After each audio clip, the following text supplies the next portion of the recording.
কবরে ডাকে দিয়ে বলে আনা পাই তুলতুল না, আমি এমন ভাত, আমি অন্ধকার অন্ধকার, নিজের শরীর পর্যন্ত তুমি দেখতে পারবে না, বরং আমি এই কবরে আসবার আগে, আমার পেটে আসবার আগে দুনিয়াতে থাকা অবস্থায় এই কবরের সালাম তৈরি করে দাও। একজন মানুষ যখন ইন্তেকাল হয়ে যায়, অন্ধকার কবরে যখন তাকে শোয়ানো হয়, মানুষটা যদি হয় অপরাধী, হাদিসের মধ্যে আসছে দুই পাশে এত জোরে মাটির চাপ, এক পাশের পাথরের হাড়গুলো মট মট করে ভাঙে আরেক পাশের পাথরের মধ্যে ঢুকে যাইবি, বান্দা মা মা মা মা বলে চিৎকার করবি, বান্দা আব্বু আব্বু বলিয়া চিৎকার করবি,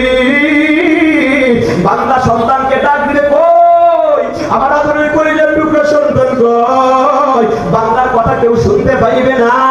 এমনকি অন্ধকার কবরের মধ্যে আগুন জ্বালাই দেওয়া হবে, সাপ ছেড়ে দেওয়া হবে, আগুনের সাপ সবল মারবে, সবল মারতেই থাকবে কিয়ামত পর্যন্ত। এই অপরাধী যখন কিয়ামতের দিন দাঁড়াইবে, আল্লাহ রাব্বুল আলামিন কোরআনুল হাকীমের মধ্যে বলেন